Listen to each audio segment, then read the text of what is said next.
자, 이번 시간에는 파라미터와 하이퍼파라미터 그리고 바이어스, 베리언스라는 개념을 익혀보도록 하겠습니다. 이미 파라미터나 하이퍼파라미터라는 말은 굉장히 자주 나왔었어요.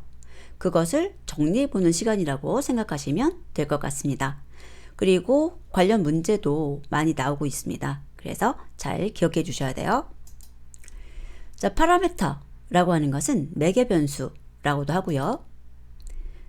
학습을 통해서 모델이 찾아내는 데이터의 특성과 패턴을 반영한 결과값이다. 내가 정한 것이 아니고요. 모델이 찾아냈다는 거예요. 학습의 결과라는 거죠. 그래서 데이터 학습 결과로 자동 결정이 되는 것이고요. 예를 들어서 단순 선형 회귀 모델이 있다면 y는 ax 플러스 b라고 저희들이 모델을 생각한 거죠. 이때 x하고 y가 입력이고요. 그 다음에 a하고 b가 바로 파라미터죠. 자, 그래서 데이터 xy를 1,3, 2,5, 3,7이라고 한다면 모델이 y는 2x 플러스 1과 같이 찾아지게 되는데 이때 이 2와 1 값을 파라미터라고 한다는 거죠.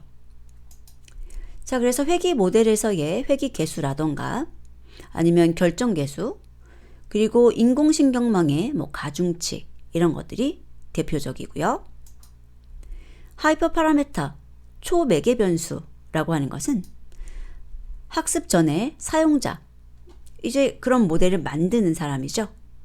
그 사용자가 정해줘야 되는 값입니다. 모델의 외부 요소로 사용자가 직접 설정을 하게 되고요.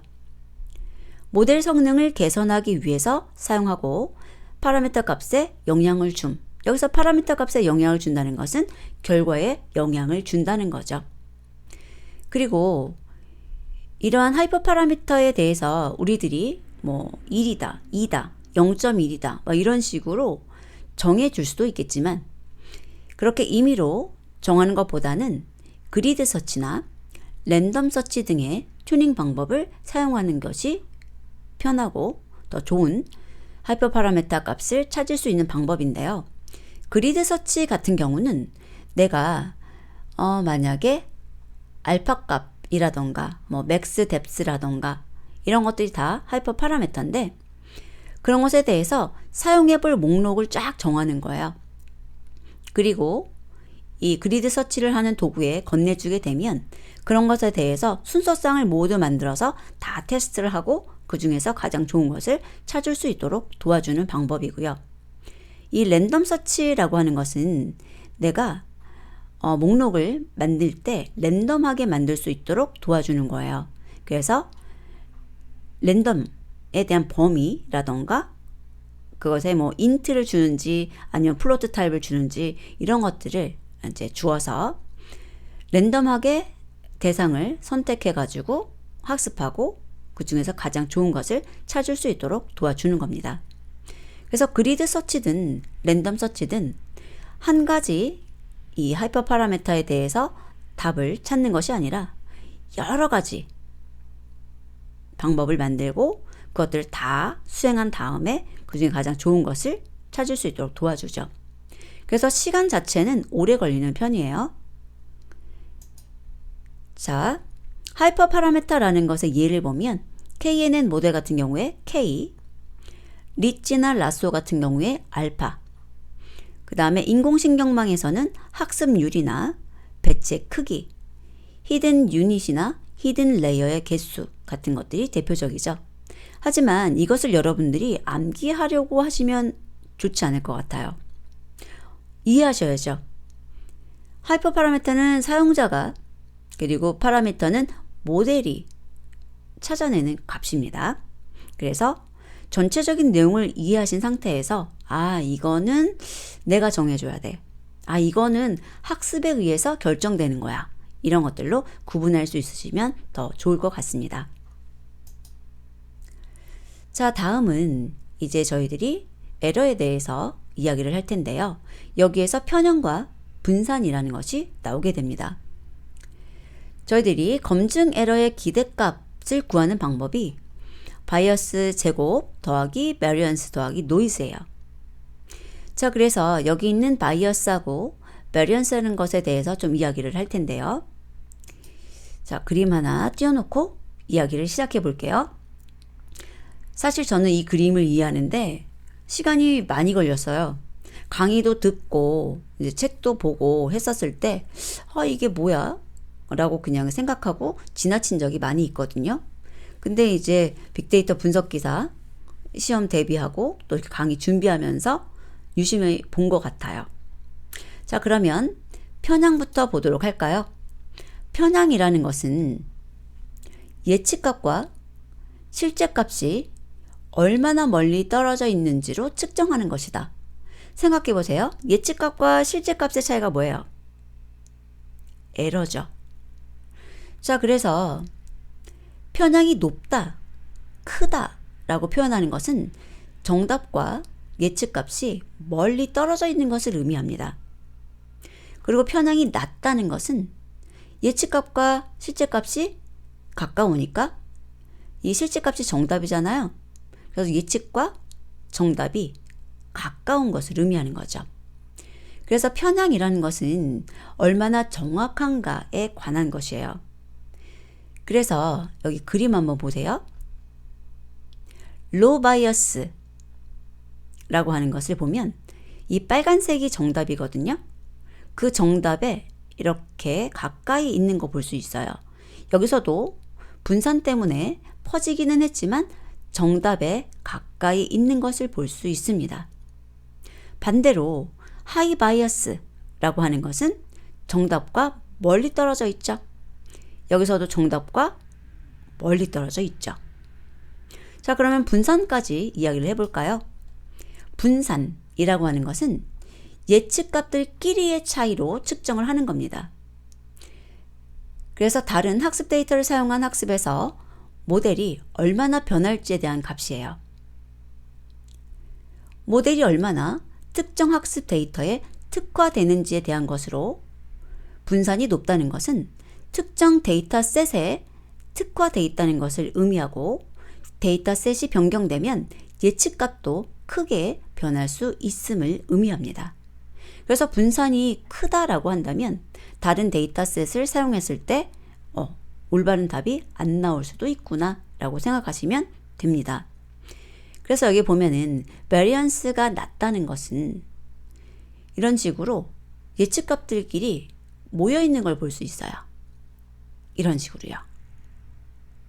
자, 그런데 하이 베리언스라고 하는 것은 예측값들끼리 좀 퍼져 있죠. 여기도 퍼져 있죠. 자, 그래서 우리들이 이 바이어스하고 베리언스에 대해서 이 그림 하나 기억을 해주셔서 바이어스도 베리언스도 낮은 것이 좋구나. low bias, low variance가 좋다는 거예요. 자, 그런데 여기 보세요.